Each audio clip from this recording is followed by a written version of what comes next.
Hey, what's up, guys? Borderline bipolar mama here, aka Stephanie.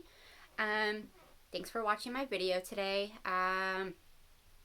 Today I kind of want to talk about Social Security disability benefits, which I do receive due to my bipolar disorder, which I started receiving about 4 years ago.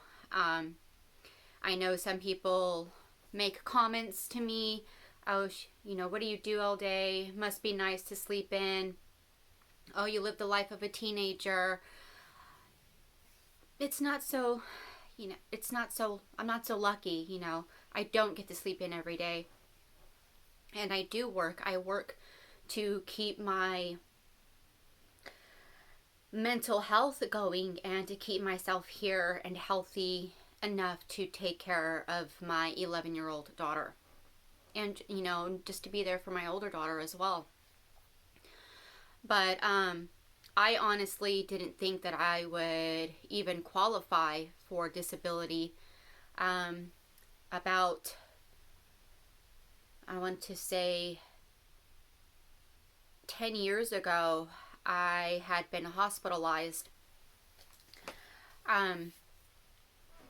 due to a breakdown, and one of the nurses at the time had mentioned, hey, do you know you would be able to get disability for this? But at that time, I was so just in an emotional state, and I just nodded, oh, okay, just kind of thinking to myself, I know I'm crazy, but I'm not that crazy to be able to get disability. I never saw myself as needing that much help. Years gone by, I, had been in the hospital a few more times. And again, about 6 years ago, I was in the hospital again, and another nurse came to me and she said, hey, Miss Lopez, I kind of looked at your medical history, and I just wanted to let you know that, you may be able to qualify for disability benefits. Would you like me to get that started for you?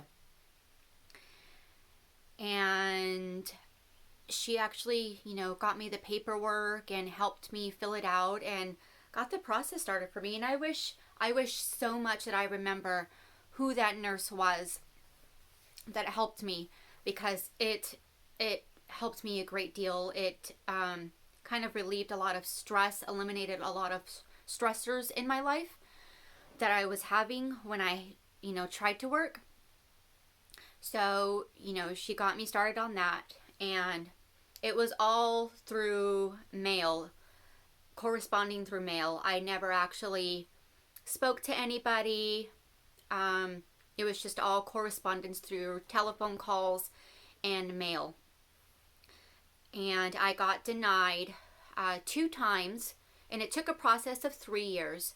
And both of the first two times that I had applied, I was denied. And again, this is all through mail. I never spoke to anybody in person or anything like that. So finally, the 3rd time I reapplied, a lawyer picked up my case because he thought, there was enough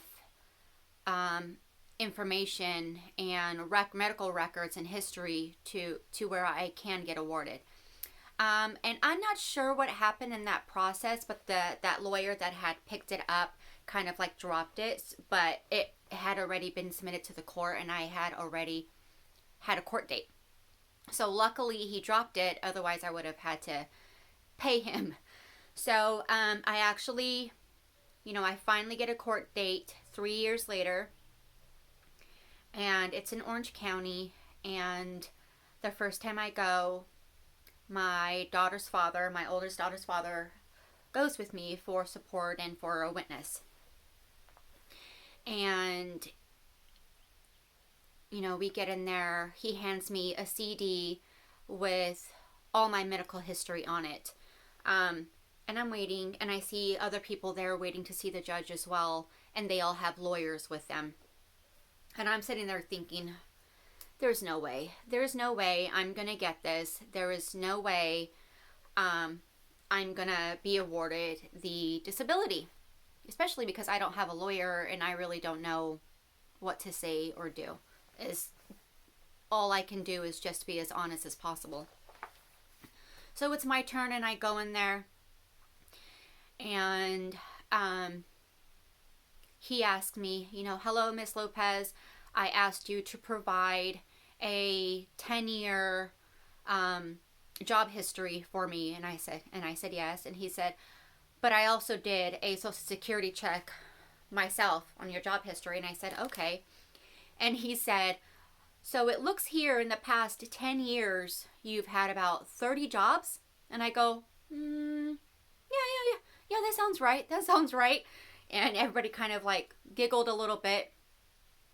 But it goes to show that I have tried and tried and tried and tried and tried and tried to work.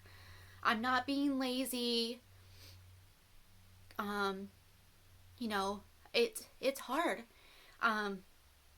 I go to work, and due to personal stresses in my life, it causes my anxiety, and I can't keep the job, and I stress out, or I'm having an issue with someone at work, and I end up, quitting, or someone talks to me in a funny way, and I end up blowing up and quitting, or I get fired because I missed so many days because of my anxiety and my depression.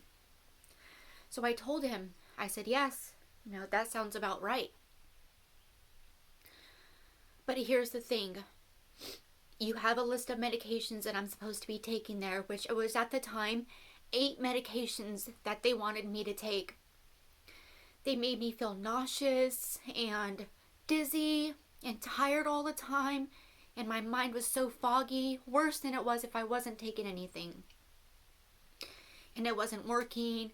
They had to up the dosage and lower the dosage and change this and do that and change the medication. And I had been doing this since I was 18, and really, nothing has really worked for me. The pills were making me worse. It got to the point where I wasn't sad, but I wasn't happy either. My oldest daughter had kind of pointed out and said, hey, Mom, I know you're not sad, but you're not happy either. You're just kind of there. Or what's going on? Are you okay? You don't really say too much. You're just kind of there. And at that moment, I realized she's right. Like I'm a zombie. I have no emotion. No happy and no sad, which was good, but I didn't have any happy emotions either. And I was miserable. I was miserable taking all those medications. So I decided to stop taking those. And I told him, they make me sick. I can't work when I'm on all those medications. And if I'm not on anything, I'm on edge. And some days I'll be fine, but there's just some days where I can't handle it and I blow up, or I just can't go to work and I'm not on anything. Or I smoke marijuana and I can't do that while I'm at work. And this was before marijuana became legal. And right when I told him I smoke marijuana, my daughter's father looked at me like, are you crazy for telling him that? But I was not trying to hide anything. I was being as honest as possible. And as I'm telling him this, the judge is shaking his head like, okay, I understand. And he's writing something. I don't know what he's writing. And, we left. And I had to go to court again. And my ex-mother-in-law accompanied me. And we had to go over, I guess there was another person there, a mediator. And he was going over, I guess like some kind of job specialist. The type of jobs that I would be able to do. And he was naming off all kinds of shit. And I was like, excuse me, like warehouse stuff. And, I'm a medical assistant. And, I do data entry and things like that. So when he was mentioning all these other jobs, like janitorial services, warehouse, I I interrupted. I said, "Excuse me, like I can't." And they said, "Hold on, Miss Lopez, let us finish." So he went through all his stuff, and then the judge asked him, "Is there any type of employment that a person diagnosed with bipolar disorder, anxiety, and depression will be able to hold down?" And he said, "None." And I looked, and I was still kind of confused on what was going on. And then he told me I had to go get a mental evaluation after the hearing. So after the second hearing, I went and I got the mental evaluation. And about 3 weeks after that, I got a letter in the mail stating that I was awarded the disability. And I was in shock. I did not think that I was going to get it. I didn't have a lawyer. I was just honest as possible. And I guess my medical history, with me being hospitalized due to my anxiety and depression, or just breakdowns and not being able to handle my daily life, all that just proved to show in itself. I do work when I can. My extra disability, my disability plus any extra income that I make can go over $1,000. So I do work when I can. At times it's hard for me and I can't work, and all I can handle is getting up and getting my daughter ready, making her lunch, taking her to school, washing dishes, doing laundry, getting myself together, doing exercising. It's hard. It's a constant work. It's constant work. And people are always, saying things, "No, it must be nice. I have to work. I have to get up and I have to do 2 jobs." I wish I can get up and work and just be, feel good. But I don't. So working on my mental health and working on being here for others is my job. So those of you who feel like, maybe disability would help you, and, trying to see if you can qualify for disability, you may not get it the first time, you may not get it the second time, but keep trying. If you feel like you need the disability and you can't work because you're sad, or you wake up with anxiety and vomiting and dizzy, or you just can't cope, and you've been struggling with this for years, and you have the medical records and, everything to prove it, don't give up. Don't give up. Just keep trying, and I promise you'll get the help that you need. So, yeah, I just wanted to share, of what I do, for my job is keep myself sane. Thanks for watching. If you liked the video, like it. Share, please subscribe. That would be great. Share with your friends. Sorry I haven't posted in a while. I just haven't been feeling, myself lately. And so, yeah. Thanks for watching. Talk to you guys soon. Bye.